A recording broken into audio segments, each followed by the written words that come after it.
Dawn breaks over a Pacific Island airfield. The coral runway is shattered. Craters overlap like scars. Twisted steel lies half buried in grey dust. Palm trees burn slowly at the edges, their smoke drifting low across the ground. Just hours earlier, Japanese bombers had swept in from the sea. Their crews reported direct hits, hangars destroyed, aircraft left burning in revetments. The airfield, they believed, was finished. By afternoon, the heat is crushing. Bulldozers crawl forward, engines roaring through the haze. Men work without pause, helmets off, shirts dark with sweat. Steel planking is dragged into place. Craters are filled with coral and crushed stone. Fuel trucks arrive. Ammunition follows. Before sunset, a fighter circles overhead, then another. When Japanese reconnaissance aircraft return days later, cameras rolling, the photographs tell an impossible story. Where destruction had been confirmed, aircraft now line the runway. Fresh tyre marks cut across the repaired surface. Anti-aircraft guns are already in position. For Japanese officers studying the images, the conclusion is unsettling. This was not rebuilding. This was something faster. And to understand how this became possible, the story must begin long before the first bomb fell. In the decades before the Pacific War, military planners across the world shared a common belief. Modern warfare, they assumed, depended on fragile systems. Railways could be cut, ports could be destroyed, airfields, once cratered, would remain unusable for weeks or months. Speed of destruction mattered more than speed of repair. Nowhere was this belief stronger than in Imperial Japan. Japanese military doctrine had been shaped by geography. The home islands lacked vast natural resources. Oil, steel, rubber, and aluminum all had to be imported. Every campaign calculation was filtered through scarcity. Logistics were viewed not as a weapon, but as a constraint. The Japanese Army and Navy planned operations around what could be sustained, not what could be rapidly replaced. This worldview shaped how Japan understood air power. Airfields were treated as semi-permanent installations. Construction took time. Runways were compacted earth or concrete. Maintenance required skilled labour and stable supply lines. If an airfield was heavily bombed, Japanese planners assumed it would be out of action long enough to force operational pauses. Air superiority, once gained, could be preserved by denying the enemy the ability to fly.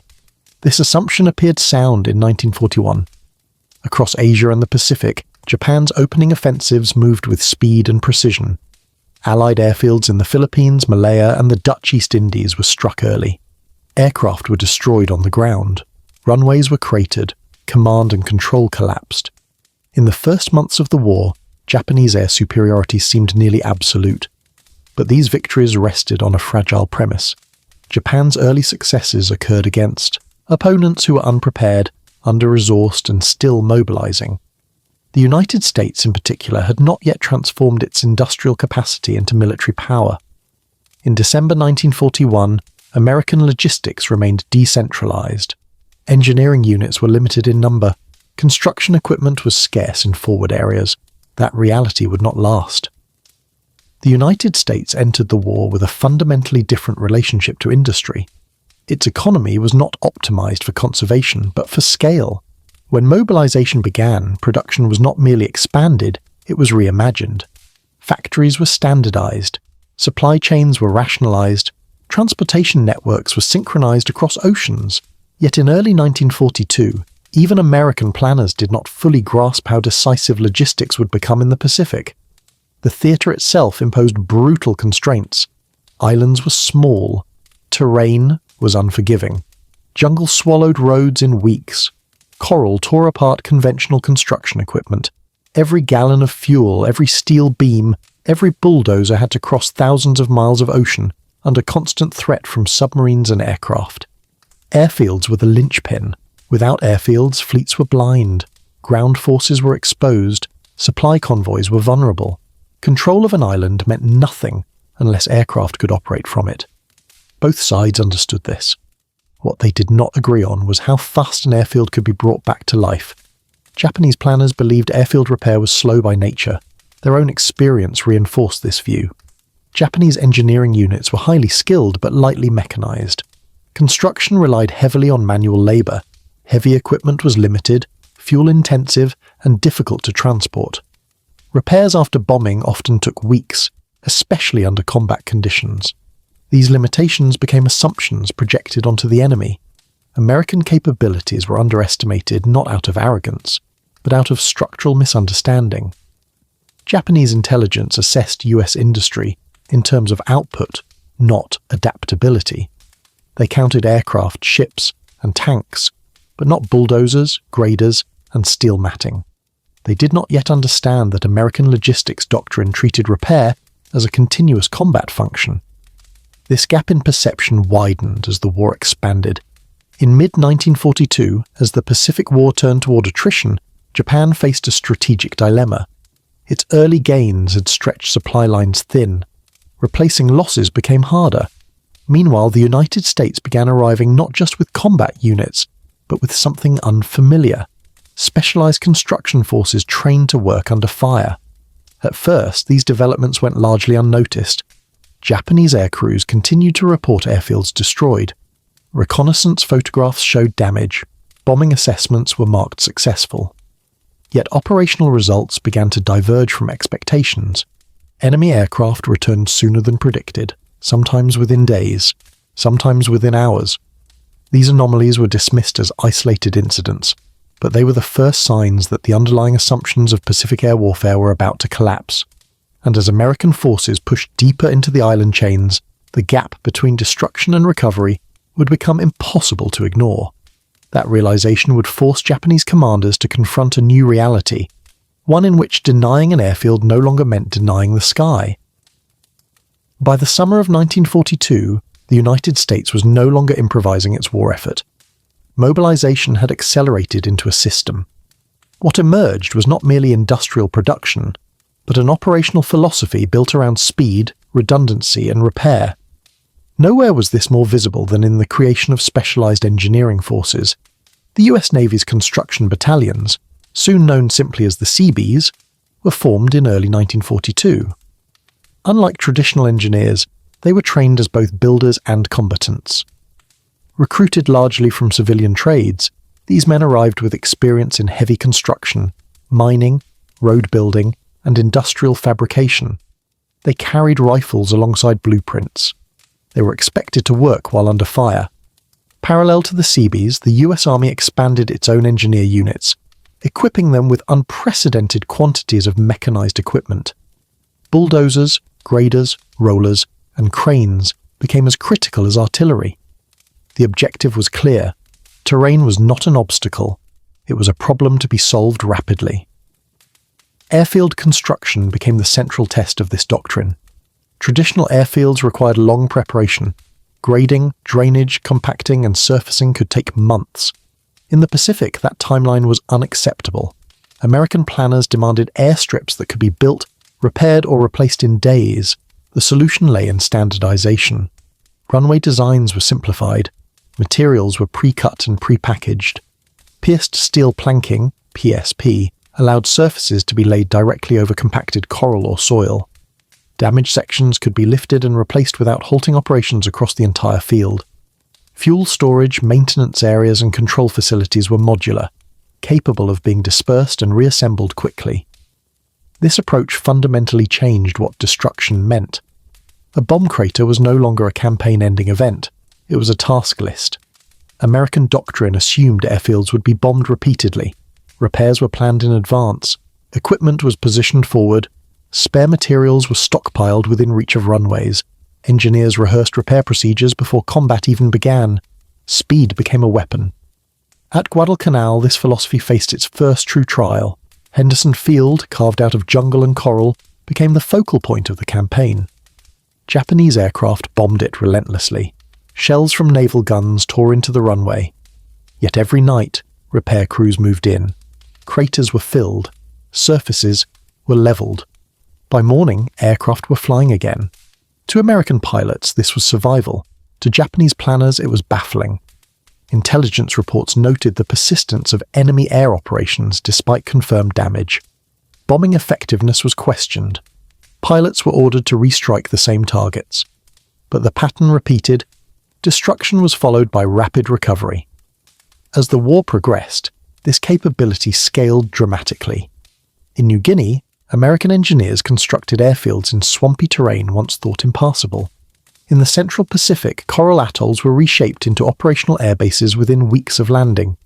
On Saipan, Tinian, and later Okinawa, airfields were repaired even as battles raged meters away. Japanese doctrine had no equivalent response. Japan's logistical system was not built for continuous repair under fire. Fuel shortages limited mechanization. Shipping losses made replacement equipment scarce.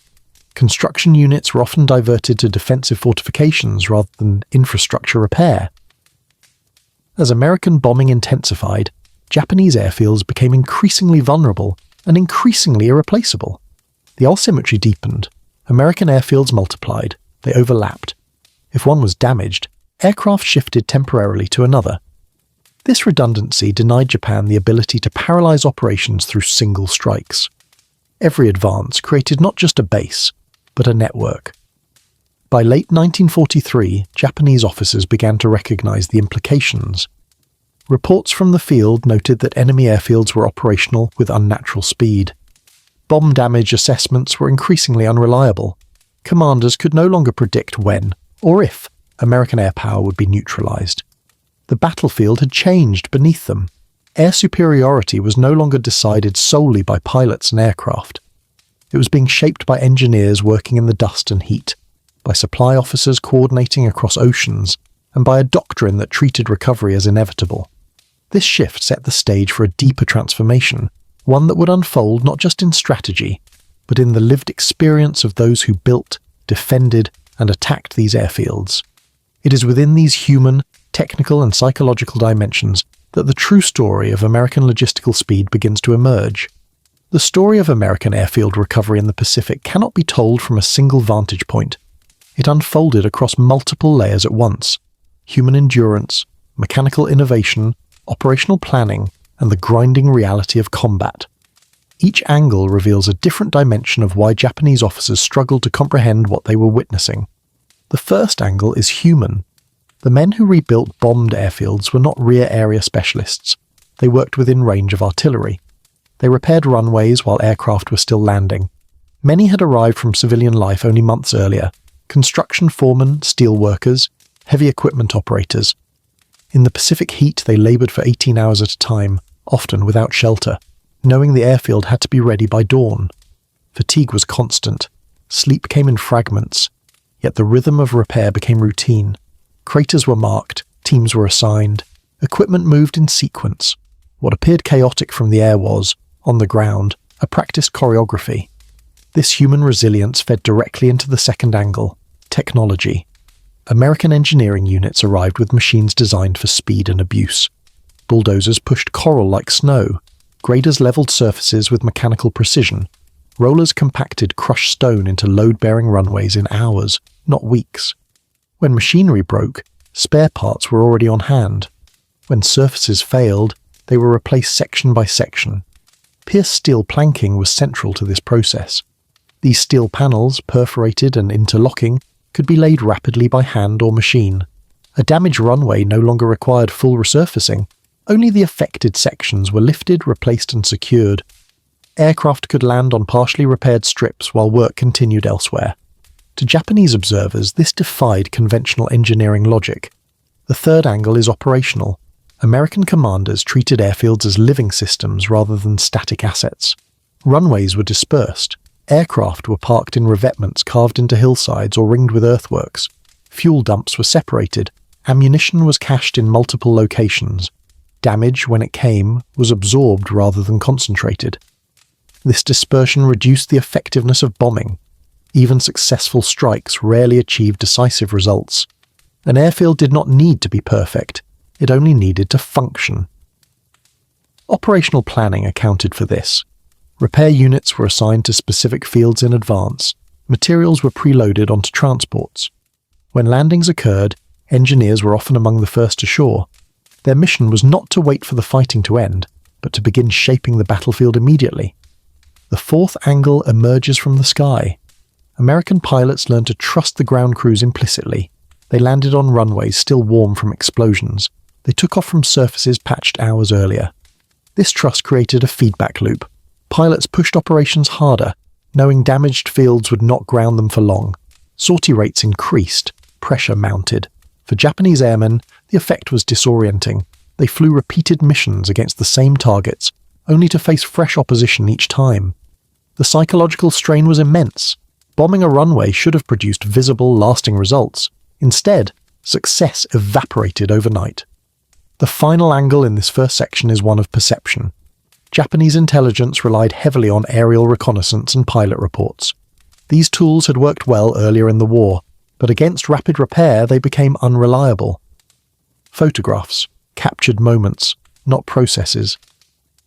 A crater seen at noon said nothing about the runway's condition by dusk. Reports began to conflict. Commanders questioned their accuracy. Pilots questioned their own assessments. Was the bombing ineffective, or was the enemy capable of something previously unimaginable? This uncertainty eroded confidence. American logistics had introduced a new form of invisibility. Not concealment, but denial of permanence.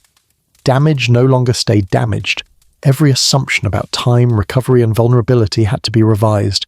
And as these angles converged, human endurance, mechanical speed, operational foresight, and psychological shock, they pointed toward an unavoidable conclusion. The battle for the Pacific skies was approaching a turning point, one where the outcome would be decided not only by who struck harder, but by who could recover faster. That realization would crystallize during moments of intense confrontation, when Japanese commanders committed everything they had to destroying American air power and discovered that destruction alone was no longer enough. From the Japanese perspective, the American ability to resurrect airfields bordered on the incomprehensible. It challenged not only operational planning, but deeply held beliefs about the nature of modern war. This enemy perspective forms the first critical angle of the second section. Japanese intelligence officers compiled meticulous bombing assessments. Sortie counts were logged. Bomb weights were calculated. Crater patterns were analyzed. In theory, the data pointed towards success. Yet operational reality refused to align with expectation. American aircraft kept returning. After-action reports began to include uneasy observations. Airfields believed neutralized were active within days, sometimes within hours. Reconnaissance photographs revealed repaired surfaces, fresh dispersal areas, and newly emplaced anti-aircraft guns. For Japanese planners, this was not merely a tactical problem, it was a strategic contradiction. Their own experience told them such recovery was impossible without weeks of preparation, secure supply lines, and heavy machinery they themselves lacked. The conclusion many reached was not that American engineering was superior, but that bombing effectiveness must be insufficient. This belief led to repeated strikes on the same targets, draining fuel, aircraft, and experienced crews. The second angle is leadership. American commanders understood something their adversaries did not. Logistics was not a supporting function. It was the main effort. Leaders like Admiral Chester Nimitz and General Douglas MacArthur demanded forward airfields not as symbols of control, but as tools of momentum. Every repaired runway extended reach. Every functioning strip shortened supply lines. This understanding translated into decisions that prioritized engineering assets even under fire. Construction units were reinforced rather than withdrawn. Supplies for repair were protected as fiercely as ammunition. When losses occurred, replacements were dispatched immediately. Japanese leadership, by contrast, was constrained by institutional divisions. The Army and Navy operated separate logistics systems. Coordination was limited. Engineering units were often subordinated to defensive construction rather than rapid repair. Once an airfield was damaged, there were few resources available to restore it quickly. This imbalance widened as the war progressed. The third angle is psychological. For Japanese aircrews, repeated encounters with repaired airfields eroded morale.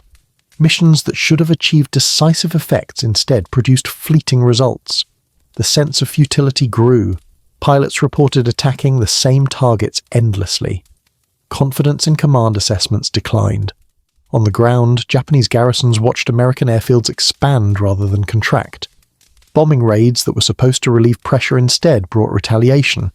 Every repaired runway meant renewed air attacks, stronger defenses, and shrinking freedom of movement. American forces experienced the opposite effect. Rapid repair reinforced belief in inevitability. Damage was expected, not feared. Engineers spoke of airfields as temporary by design. This mindset reduced shock and accelerated adaptation. The war became a sequence of problems to be solved, not obstacles to be endured. The fourth angle lies in doctrine. Japanese strategy relied heavily on the concept of decisive battle. Neutralize the enemy's airfields, cripple his carriers, force a climactic confrontation. But American logistics undermined this approach. There was no decisive moment when air power could be permanently suppressed. Instead, Japanese forces faced a rolling front of regeneration. Airfields were lost and replaced. Bomb damage was absorbed and erased. The tempo of operations accelerated beyond Japanese capacity to respond. Even successful attacks failed to produce lasting advantage. The final angle is one of time. American logistics compressed time. What once took months now took days. What took days now took hours. This compression reshaped the battlefield. Decisions based on outdated timelines led to miscalculations. Opportunities closed before they could be exploited. Japanese officers studying these patterns began to grasp the deeper truth. They were not fighting an enemy constrained by traditional limits. They were confronting a system designed to negate damage itself. This realization did not arrive all at once. It emerged gradually through failed raids, unexpected resistance, and the relentless return of enemy aircraft. And when it finally crystallized, it did so in moments of extreme pressure. When Japanese forces launched their most determined efforts to break American air power, only to watch it reappear almost immediately. Those moments would define the turning point of the air war in the Pacific. By late 1943, Japanese commanders understood that ordinary bombing raids were no longer sufficient. If American airfields could be repaired overnight, then only overwhelming, concentrated destruction might finally silence them. The solution, as they saw it, was escalation. The pattern repeated across the Pacific. At Guadalcanal, Henderson Field had already survived months of bombardment. Japanese naval gunfire flattened sections of the runway. Bombers attacked in waves, yet aircraft continued flying. By the time Japanese forces withdrew, the lesson was unmistakable. Airfield denial had failed. In New Guinea, Japanese aircraft targeted newly constructed Allied strips carved from jungle and swamp. Reconnaissance reported extensive damage. But within days, American fighters were airborne again, providing cover for advancing ground forces. Each repaired airfield tightened the Allied grip on the region. The stakes rose as the war moved into the Central Pacific.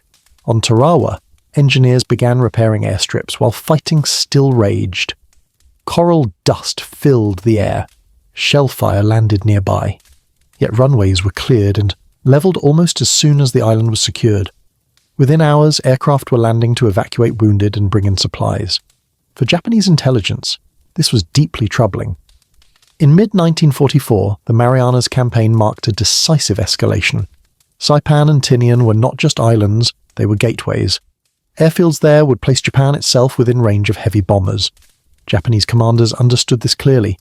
Preventing those airfields from becoming operational was a strategic imperative. As American forces landed, Japanese aircraft launched repeated attacks. Bombers targeted runways under construction. Artillery shelled engineering crews. Yet the American response followed a now familiar rhythm. Craters were filled. Steel planking was laid. Operations resumed. On Tinian, this process reached an unprecedented scale.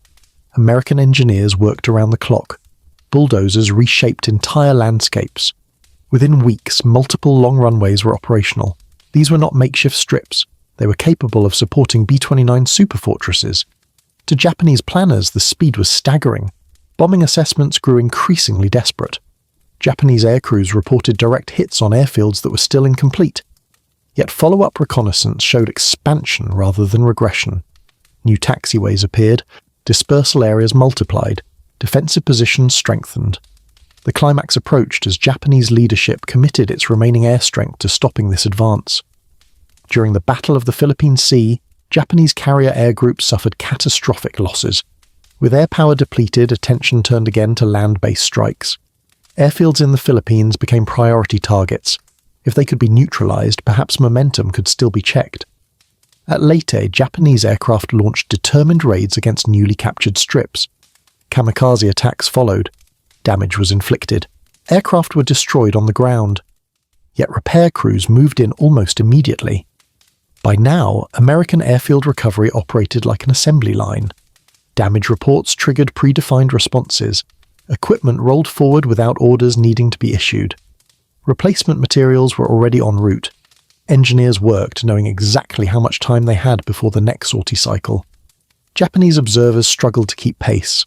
Reconnaissance flights showed airfields active when they should have been silent. Aircraft numbers seemed unchanged despite losses. The air war refused to behave as expected. This culminated in the final desperate efforts of 1945. At Iwo Jima and Okinawa, Japanese defences focused intensely on airfield denial. Artillery was sighted to cover runways. Night attacks targeted repair crews. The goal was no longer victory, it was delay. At Okinawa, kamikaze attacks struck airfields repeatedly. Runways were cratered, fires burned. For brief moments, operations slowed, but they never stopped. Within hours, temporary repairs restored functionality. Within days, permanent resurfacing followed. Aircraft continued to land, refuel, and take off. The cycle of regeneration proved unbreakable. For Japanese commanders watching these events unfold, the conclusion was inescapable. The enemy's air power could not be destroyed by conventional means. Bombing no longer equaled denial. Damage no longer equaled delay. The decisive moment was not a single battle or raid. It was the realization that the rules themselves had changed. And once that realization took hold, the strategic balance of the Pacific War shifted irrevocably, setting the stage for the collapse that would soon follow. As 1945 began, the cumulative weight of American logistical speed pressed down on Japanese strategy from every direction. What had once been treated as isolated anomalies, airfields repaired too quickly, aircraft returning too soon, had become a defining feature of the war. The Japanese command structure now faced a crisis of prediction. Airfield destruction no longer produced operational certainty. A successful strike could not be measured by photographs or pilot reports alone. The only reliable indicator was silence, and silence never came. Instead, American aircraft returned with relentless regularity, often in greater numbers than before. At Iwo Jima, this reality became unmistakable. The island's airfields were small, exposed, and under constant fire. Japanese artillery targeted runways deliberately, timing barrages to disrupt landings and takeoffs. Kamikaze pilots aimed for fuel dumps and repair equipment. For brief intervals, operations slowed, yet the slowdown never became paralysis. Within hours of damage, engineers filled craters with volcanic ash and crushed rock. Steel matting bridged damaged sections. Aircraft were waved in while repairs continued meters away. The island's airstrips became operational hubs for emergency landings, proving their value even while under attack. For Japanese defenders, this was devastating. Every repaired runway extended American reach deeper into Japanese airspace. Every functioning strip meant more bombers, more escorts, more pressure. The airfields they fought so fiercely to deny instead became instruments accelerating their own isolation. Okinawa magnified this effect on an unprecedented scale. Here, Japanese planners committed fully to airfield denial. Night raids, artillery bombardments, and mass kamikaze attacks were all directed toward disrupting American air operations. Damage was real. Aircraft burned. Runways cratered repeatedly. But the American response was no longer improvisational. It was institutional. Repair schedules were measured in hours. Crews rotated seamlessly. When one team exhausted itself, another took over. Supplies flowed continuously from offshore depots. Even heavy damage rarely shut down an airfield for more than a single sortie cycle. Japanese intelligence reports from this period reveal a stark shift in tone. Language grew restrained. Assessments avoided firm conclusions. Where earlier reports declared airfields destroyed, later ones spoke cautiously of temporary neutralization. Confidence gave way to uncertainty. Certainty vanished altogether. The collapse was not dramatic, it was systemic. Without the ability to suppress airfields, Japanese forces lost freedom of movement.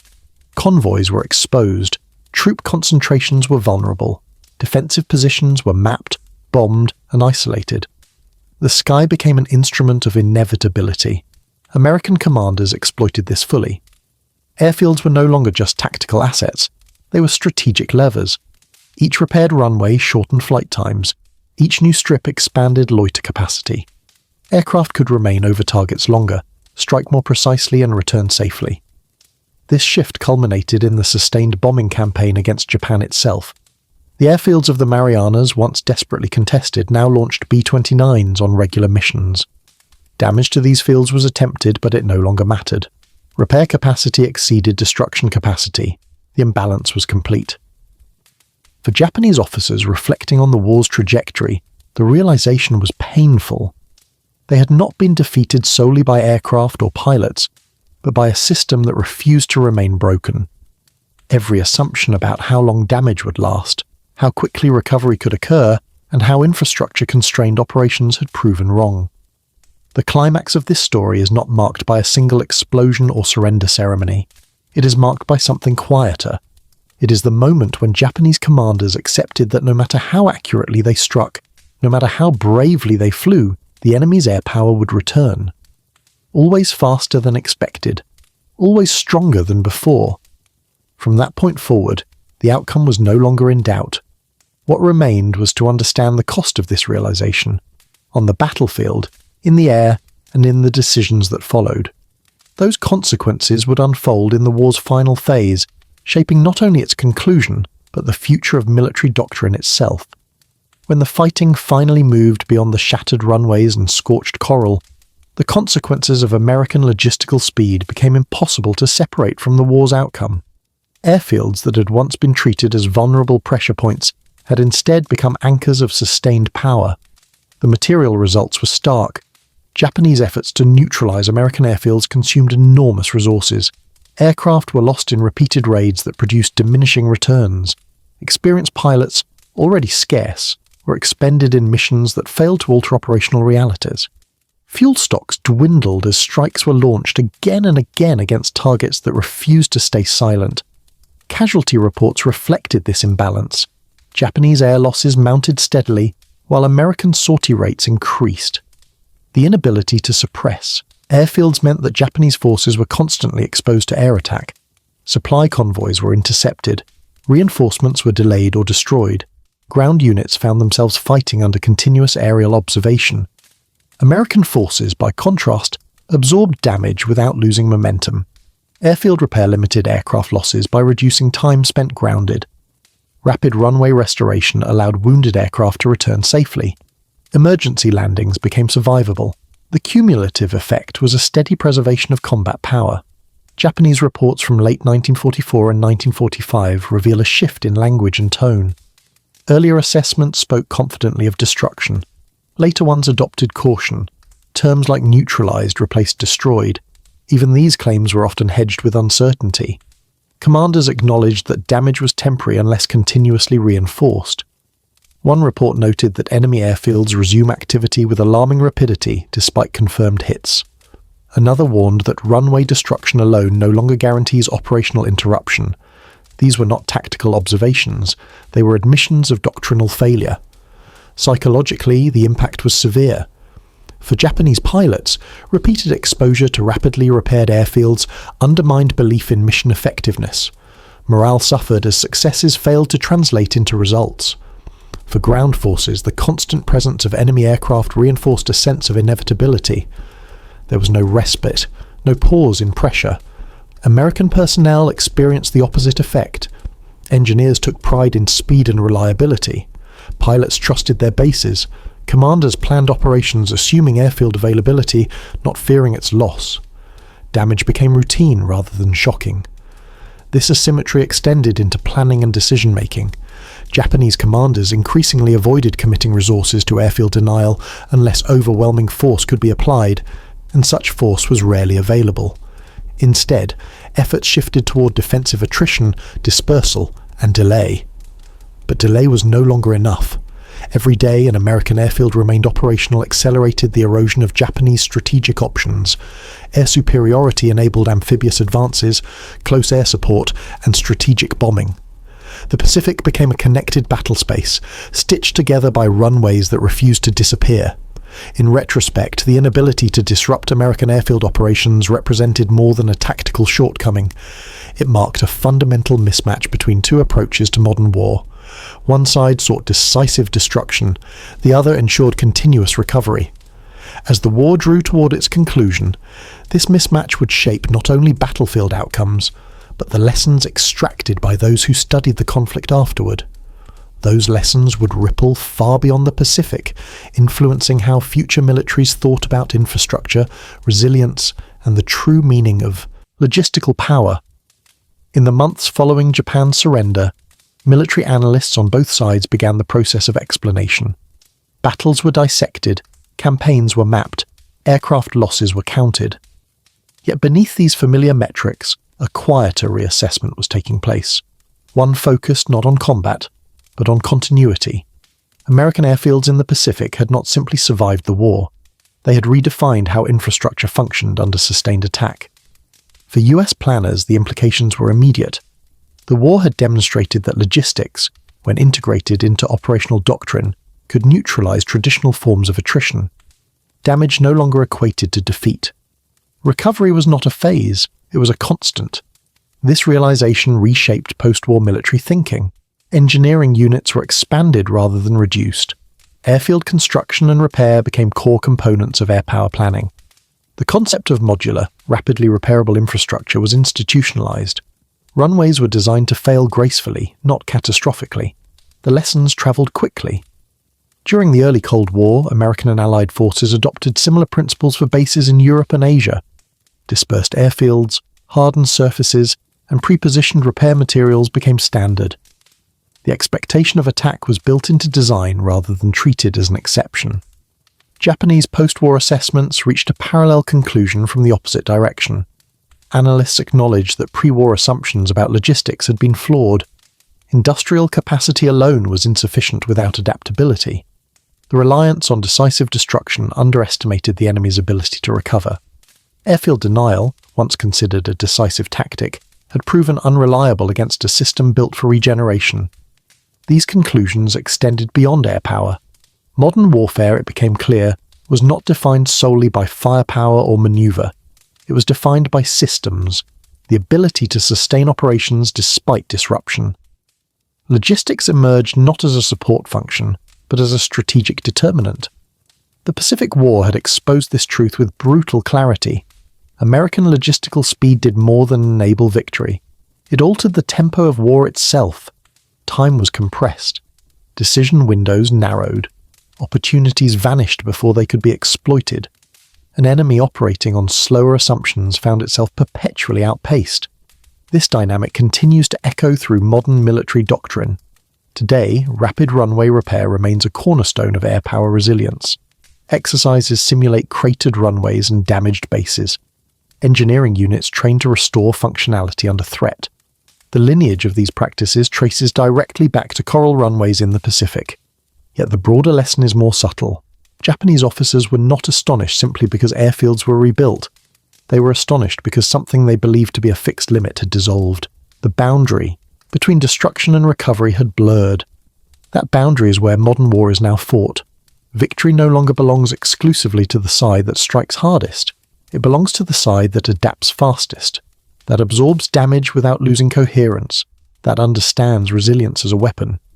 As historians look back on the Pacific War, the image that endures is not only one of battleships and bombers, but of bulldozers pushing coral under fire, of steel planking locked into place at dusk, of aircraft lifting off from runways that should not have existed. Those moments reveal a transformation in how war was waged, and how it would be fought in the decades that followed. And in that transformation lies a final question, one that reaches beyond history into reflection. The Pacific War is often remembered through its most violent images: carrier battles, island assaults, cities burning beneath bomber formations. Yet beneath that violence ran a quieter force, one that reshaped the conflict without ever firing a shot. American logistics did not seek glory. It sought continuity. The airfields rebuilt under fire were not symbols of invincibility. They were proof of a different philosophy of war, a belief that damage was inevitable, but defeat was not. That infrastructure should bend, absorb, and return, again and again, until the enemy's assumptions collapsed under their own weight. For Japanese officers trained to see destruction as final, this was deeply unsettling. Their plans relied on pauses, on windows of opportunity created by broken systems. When those pauses disappeared, strategy unraveled. The battlefield no longer offered clear moments of advantage, only relentless pressure. This shift reveals something fundamental about modern conflict. Power is no longer measured solely by the ability to destroy. It is measured by the ability to endure, to adapt faster than damage accumulates, to treat recovery as a form of offense. In the Pacific, bulldozers and steel planking proved as decisive as bombs and bullets. Engineers became combat multipliers. Time itself became contested terrain, and the side that compressed it gained the upper hand. The legacy of those coral runways extends far beyond 1945. Every modern air force that trains to repair craters under fire carries forward the lesson learned there. Every military planner who designs systems for resilience rather than perfection echoes the same realization. War will always break things. What matters is what refuses to stay broken. In that truth lies the quiet explanation for why Japanese officers, studying reconnaissance photographs in disbelief, could not understand what they were seeing. They were witnessing the future of warfare, one runway at a time.